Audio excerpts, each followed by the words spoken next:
At 15, my parents dumped me at my grandparents' farm so their golden daughter could shine. Years later, after I built a life they never expected, they returned, demanding support only to learn my wedding didn't include a single seat for them. The summer before my sophomore year, my parents sat me down in our living room and told me they were sending me away, not to boarding school, not to stay with relatives for a visit. They were shipping me off permanently to my grandparents' farm 3 states away, so my younger sister Tessa could have my bedroom for her ballet studio. I still remember the exact words my mother used. "Darling, you understand how important Tessa's dancing career is. She needs space to practice. And frankly, you've always been more of an outdoor girl anyway. Your grandparents would love to have you." My father barely looked up from his newspaper. "It's already decided. We're driving you down next weekend." Tessa stood in the doorway, her arms crossed, a small smile playing on her lips. She was 13 then, with perfect posture and an even more perfect ability to manipulate our parents into giving her everything she wanted. I was the older daughter who got decent grades, played softball, and apparently took up too much space in a house that needed to revolve entirely around her. I didn't cry during that conversation. Something inside me simply went cold and quiet. My grandparents, Lorraine and Frank Hutchkins, lived on a 200-acre farm in rural Nebraska. They raised cattle, grew corn and soybeans, and lived a life my parents had always looked down on. My mother had escaped farm life the moment she turned home 18, married my father, who worked in pharmaceutical sales, and never looked back. She'd made it clear throughout my childhood that she'd built a better life than the one she came from. The drive to the farm took 9 hours. My parents didn't stay for dinner. They unloaded my boxes, had a brief conversation with my grandparents in hushed tones I wasn't meant to hear, and left before sunset. My mother hugged me stiffly. My father shook my hand like I was a business associate. Tessa didn't even get out of the car. I watched their sedan disappear down the long dirt driveway, and Grandma Lorraine put her weathered hand on my shoulder. "Come on inside, sweetheart." I made pot roast. That first night, I lay in the guest bedroom that would become mine, staring at the ceiling and listening to the unfamiliar sounds of the countryside. Crickets chirped cattle lowed in the distance. I felt completely untethered from everything I'd known. But Grandma Lorraine and Grandpa Frank didn't treat me like an inconvenience. They treated me like I mattered. Grandpa Frank woke me before dawn the next morning and asked if I wanted to help with the feeding. I'd never done farm work in my life, but I pulled on the boots Grandma had set out for me and followed him into the cool morning air. He showed me how to measure out feed, how to check the water troughs, how to move among the cattle without spooking them. "Your mother never liked this life," he said as we worked, "but that doesn't mean it's not a good life. There's honor in working the land and taking care of animals and building something with your own hands." I discovered I loved the physical work. I loved the early mornings and the clear purpose of each day. I loved learning to drive the tractor mend fences and understand the rhythms of planting and harvest. My grandparents enrolled me in the local high school where I was initially seen as the city girl who'd been dumped in the middle of nowhere. That changed quickly. I joined the FFA, poured myself into my agriculture classes, and made friends with kids who understood hard work and didn't care about ballet or social status. My best friend became Jenna Reeves, whose family ran the neighboring dairy farm. She taught me to ride horses properly, and I taught her calculus during our study sessions. My parents called maybe once a month for the first year. The conversations were brief and centered entirely on Tessa's accomplishments. She'd gotten the lead in her dance company's production. She'd been accepted into a prestigious summer intensive. She'd won a regional competition. I was expected to react with appropriate enthusiasm. I stopped expecting them to ask how I was doing. When they did out of obligation, I kept my answer short. "School's fine. Grandma and Grandpa are good. The farm's doing well." I never mentioned that I'd made the honor roll, that I'd won the state FFA competition for agricultural sales, or that I'd been elected class treasurer. By my senior year, I had transformed. I was strong from physical labor, confident from genuine accomplishment, and clear about what I wanted. I applied to the University of Nebraska's College of Agricultural Sciences and Economics. When my acceptance letter arrived along with a full scholarship, Grandma Lorraine cried, and Grandpa Frank gripped my shoulder with pride radiating from his weathered face. The scholarship was comprehensive, covering tuition, room board, and even providing a stipend for books and supplies. I'd earned it through a combination of academic excellence, my FFA achievements, and a compelling essay about sustainable farming practices. The university's dean personally called to congratulate me and invite me to join their honors program. Grandpa Frank insisted we celebrate properly. He drove us into town to the nicest steakhouse within 50 miles, a place usually reserved for anniversaries and milestone birthdays. Over dinner, he told me stories about my mother growing up on the farm, details I'd never heard before. Your mama was headstrong, he said, cutting into his ribeye. Always wanted more than what this land could give her. Can't fault her for having dreams, but she never understood that different doesn't mean lesser. She thought leaving made her better than us. Grandma Lorraine patted my hand. You found your way back to what matters. Not everyone does. I called my parents to tell them. My mother's response was lukewarm. That's nice, dear. Tessa just got accepted to Juilliard's pre-pro program. Can you imagine our daughter at Juilliard? Our daughter, singular. The message was clear, but something had shifted inside me by then. Her words didn't cut the way they once would have. I'd spent 3 years building a foundation of self-worth that didn't depend on her approval. I have to go, I said calmly. Congratulations to Tessa. Graduation came with unexpected recognition. I was named valedictorian, which surprised me, given I'd only been at the school for 3 years. My speech focused on finding home in unexpected places and the value of community support. I saw Grandma Lorraine dabbing her eyes with a tissue in the audience, and Jenna's entire family cheering from their seats. My parents didn't attend. My mother claimed they couldn't get away because Tessa had a crucial performance that same weekend. She sent a card with a $50 bill inside it and a note saying she was sure I understood. I gave the money to Jenna to help pay for her summer veterinary camp. College opened new worlds. I double majored in agricultural economics and business administration, maintained a near-perfect GPA, and interned with a major agricultural technology company during my summers. The university experience was everything I'd hoped for and more. My professors recognized my practical farming background as an asset rather than a limitation. While other students struggled to understand supply chain logistics or commodity pricing in abstract terms, I could visualize exactly how these concepts played out in real operations. During my sophomore year, I landed an internship with Midwest Agritech, one of the region's leading agricultural technology firms. They assigned me to work with their client relations team, helping farmers integrate new precision agriculture tools into their existing operations. The experience was eye-opening in ways I hadn't anticipated. Many of the farmers we worked with were suspicious of the technology, viewing it as overly complicated and expensive. They'd been sold equipment in the past that didn't deliver on its promises or was too complex for practical use. My background became invaluable here. I could speak their language, understand their concerns, and bridge the gap between the engineers who designed the technology and the farmers who needed to use it. My supervisor, Patricia Wolf, pulled me aside after a particularly successful client meeting. You have a gift for this, she said. You understand both worlds. That's rare and valuable. She became an informal mentor, teaching me about the business side of agricultural technology and encouraging me to think beyond just being an employee. You could start your own venture someday, she suggested. There's a huge market for someone who can make complex ag tech accessible to family farms. The idea took root. I also met Trevor Howarth in my junior year. He was studying mechanical engineering with a focus on agricultural machinery design. He grew up on a wheat farm in Kansas, understood my background, and treated me like an equal partner from day one. We met in the university library during finals week. I was buried in agricultural economics textbooks when someone cleared their throat nearby. I looked up to see a tall guy with sun-bleached hair and honest eyes holding a mechanical engineering manual. Sorry to bother you, he said, but I couldn't help noticing your notes on crop rotation economics. I'm working on a machinery design project and trying to understand the financial side. Would you mind if I asked you a few questions? We ended up talking for 3 hours. The conversation flowed from crop economics to equipment efficiency to our respective childhoods on working farms. He told me about his family's wheat operation and the challenges they faced with aging equipment and tight profit margins. I told him about my grandparents' cattle and crop operation and how I'd learned to see farming as both an art and a science. Most people I meet here don't get it, Trevor said as the library prepared to close.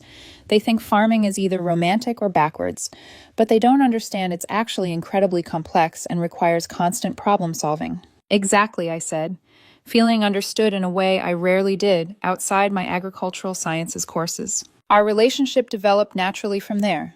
Study sessions turned into coffee dates, which turned into weekend trips back to our respective family farms. Grandma Lorraine loved Trevor immediately, particularly after he spent an entire Saturday helping repair a section of fence that had been damaged in a storm. He worked without complaint, asked intelligent questions, and treated the land with respect. "That's a good man," Grandpa Frank told me that evening. "Knows how to work, knows the value of things. You could do a lot worse." Coming from Grandpa, who rarely commented on my personal life, that was high praise. We started a business together during our senior year. Agritech Solutions began as a class project and evolved into a legitimate company that connected small and mid-sized farms with modern technology solutions they could actually afford. We developed software for crop management, created a marketplace for used equipment, and built a consulting service that helped family farms optimize their operations. The genesis came from Trevor's senior capstone project. He was designing a modified GPS guidance system for tractors that would be affordable for smaller operations. Most precision agriculture technology was priced for large corporate farms, putting it out of reach for family operations. His innovation was stripping down the technology to its essential functions and finding ways to manufacture it more economically. I approached him with an idea. What if we built a whole business around this principle, making tech accessible instead of exclusive? We started mapping it out on napkins in the student union. Equipment was only part of the challenge. Farmers also needed help with data management, yield analysis, maintenance, scheduling, and finding affordable used equipment when new wasn't feasible. We could create a comprehensive platform. Our business professor, Dr. Hammond, was intrigued when we pitched it for our entrepreneurship class. "This addresses a real market gap," she said. "But you need to validate your assumptions. Talk to actual farmers. Find out what they'd actually pay for." We spent spring break driving around Nebraska, Iowa, and Kansas interviewing farmers. We talked to 73 operations of various sizes.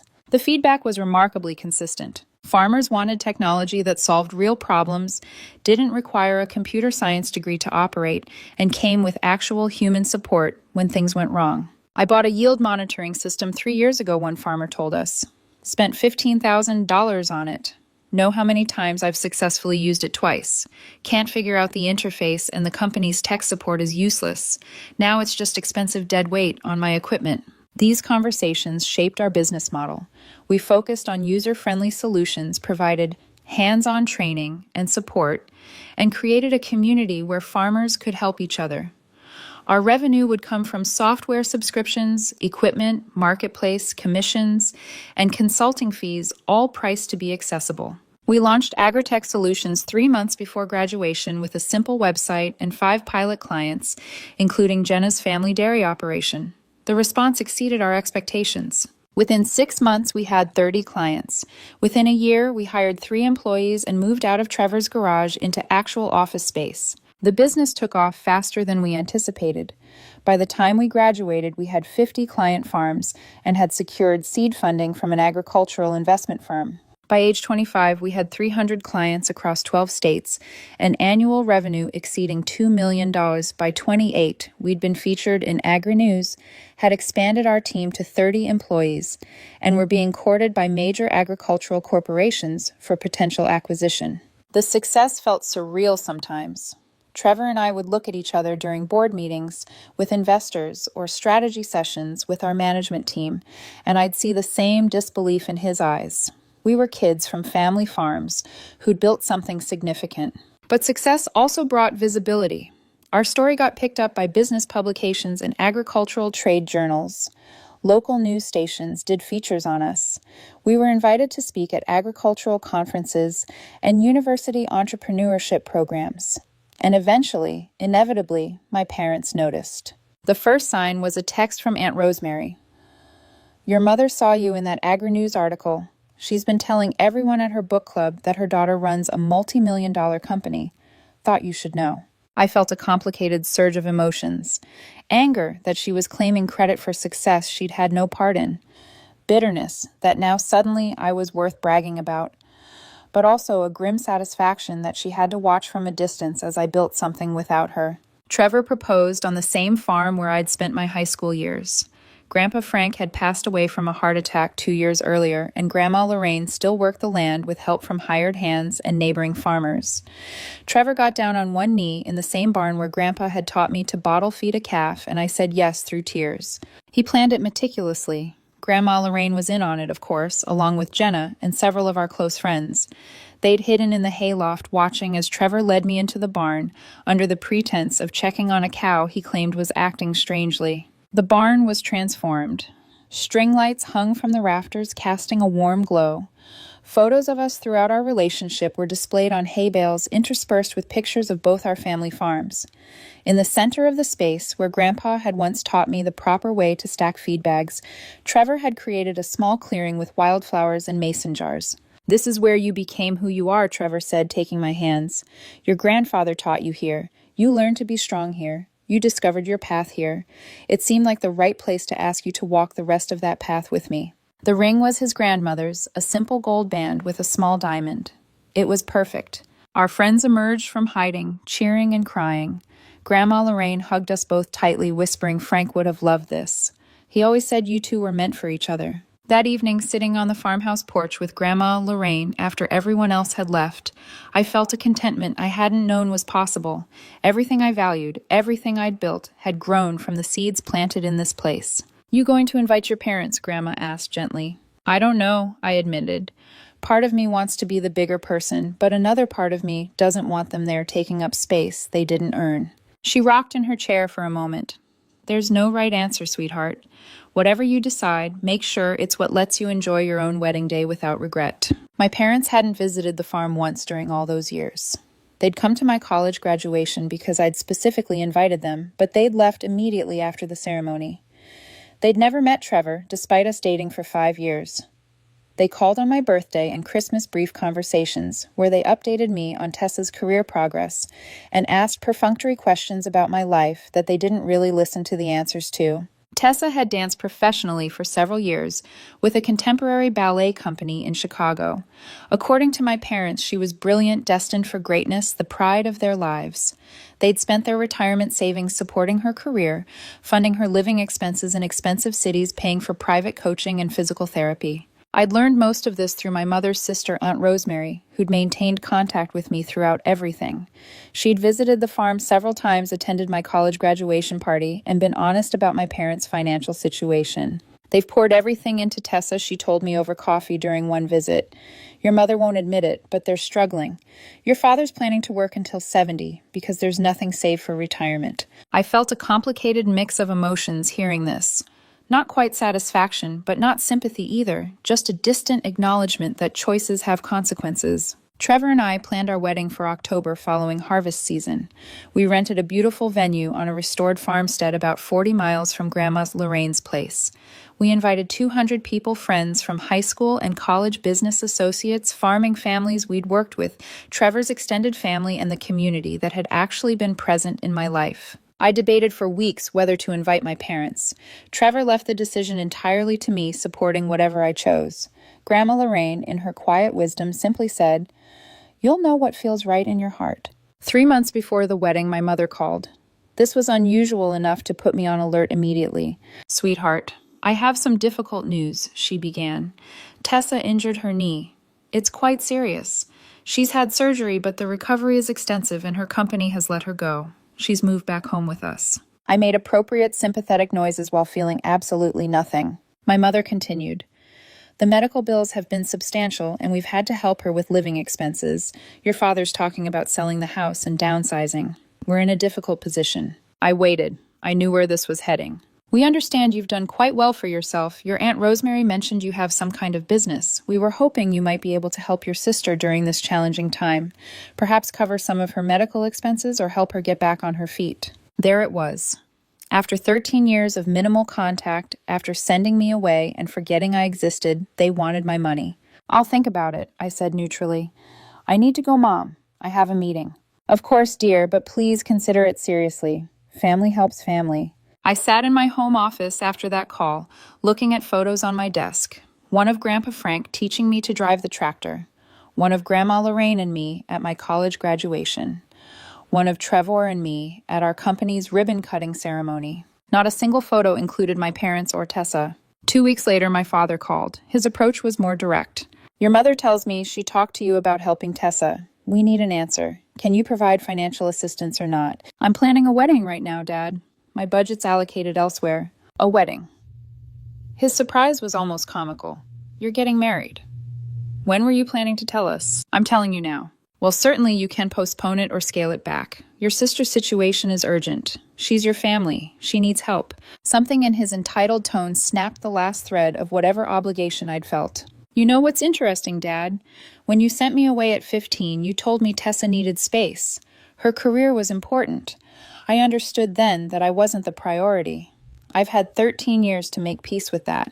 That's ancient history we're talking about now. You're right, we are. And now I'm focused on my life, my wedding, and the family that actually showed up for me. Don't be selfish, he said sharply. Tessa is in crisis. Then I guess she'll learn what I learned at 15. How to handle disappointment and build a life anyway. I hung up. My hands were shaking, but I felt lighter than I had in years. The calls continued. My mother tried guilt. My father tried anger. Eventually, Tessa herself called crying about how she'd lost everything and couldn't believe her own sister wouldn't help her. I listened to her entire speech without interrupting, then said simply, I hope you figure things out, and ended the call. Aunt Rosemary called to warn me that my parents were talking about showing up at my wedding uninvited. Your mother's convinced that if she can just talk to you in person, you'll see reason. She doesn't understand why you're being so cold. Do they know they were never invited in the first place, I asked. To the wedding. They were never on the guest list. Aunt Rosemary was quiet for a moment. No, I don't think they realize that. Well, now they know. And if they show up anyway, I'll have security escort them out. I meant it. Trevor and I hired 2 off-duty sheriff's deputies to work security at our wedding. I gave them photos of my parents and Tessa with explicit instructions that these 3 people were not to be admitted under any circumstances. The week before the wedding, my mother made one final attempt. She appeared at my office, somehow having gotten past our receptionist. I looked up from my desk to find her standing in my doorway, looking older and more tired than I remembered. Can I come in? She asked. I gestured to the chair across from my desk. You have 10 minutes, I said. She sat clutching her purse in her lap. I know you're angry about the past. I understand that. But I'm here to apologize and to ask you to reconsider helping Tessa. She's your sister. She's struggling. What exactly are you apologizing for? For the way we handled things when you were 15. We should have communicated better, been more sensitive to your feelings. You sent me away like I was garbage you needed to dispose of. You prioritized Tessa's ballet studio over having me in your home. For 13 years, you've treated me like an afterthought while pouring everything into her. We thought she had a real chance at success, my mother said defensively. We were investing in her future. And what was I? What was my future worth to you? She didn't answer immediately. When she spoke again, her voice was smaller. We made mistakes. Parents make mistakes. But you turned out fine. Better than fine. Look at all this. She gestured around my office. You succeeded. Not because of you. Despite you. Grandma Lorraine and Grandpa Frank gave me what you couldn't love, support the belief that I mattered. So you're just going to abandon your sister when she needs you. That makes you no better than you're accusing us of being. I stood up. Your 10 minutes are up. I'm getting married this Saturday. You, Dad, and Tessa are not invited.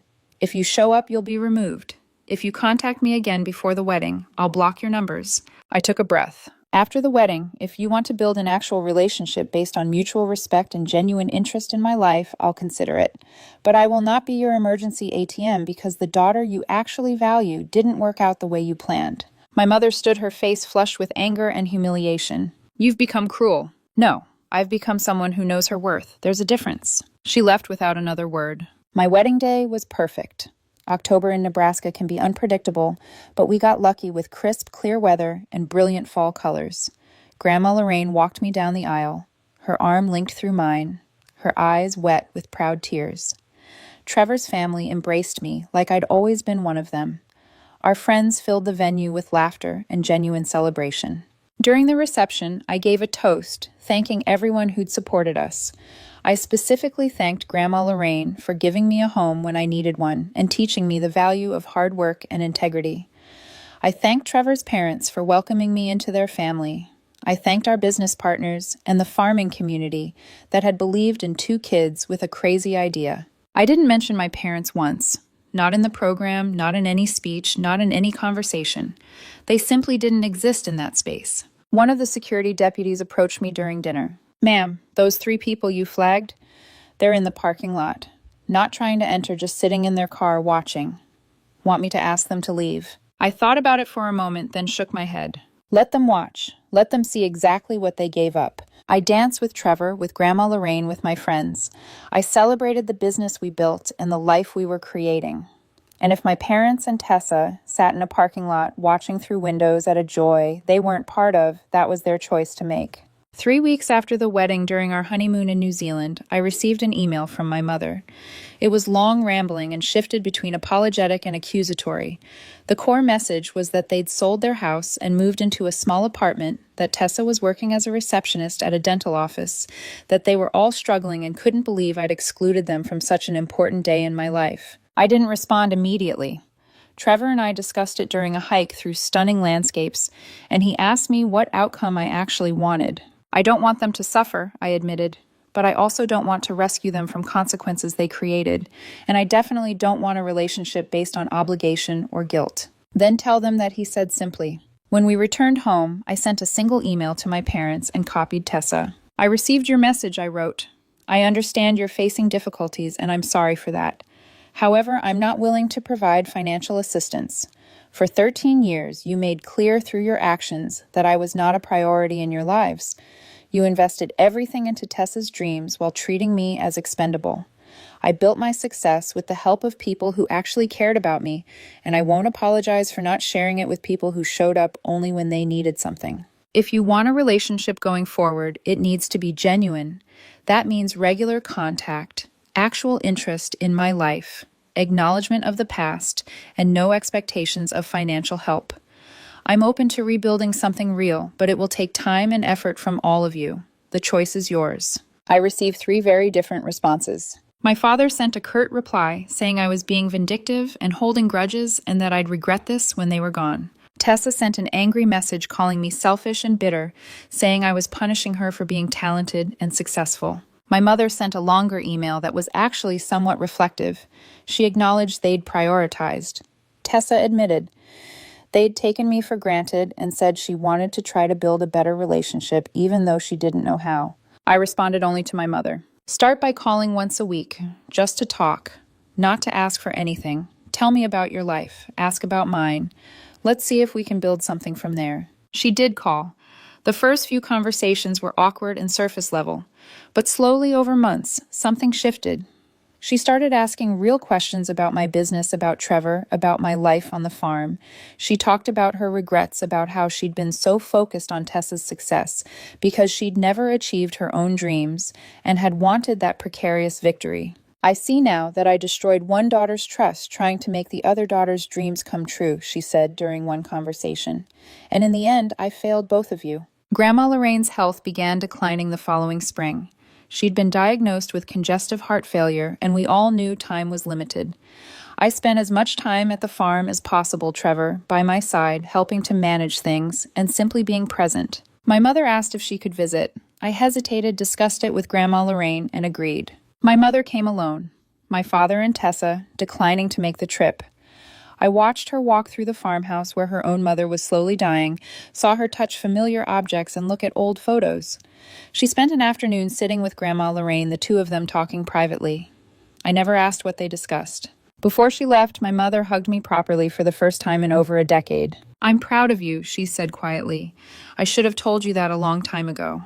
I'm proud of the woman you became, and I'm sorry I wasn't there to support you becoming her." It wasn't forgiveness exactly. It was something more complicated and real. Grandma Lorraine passed away on a sunny morning in June, peacefully in her sleep.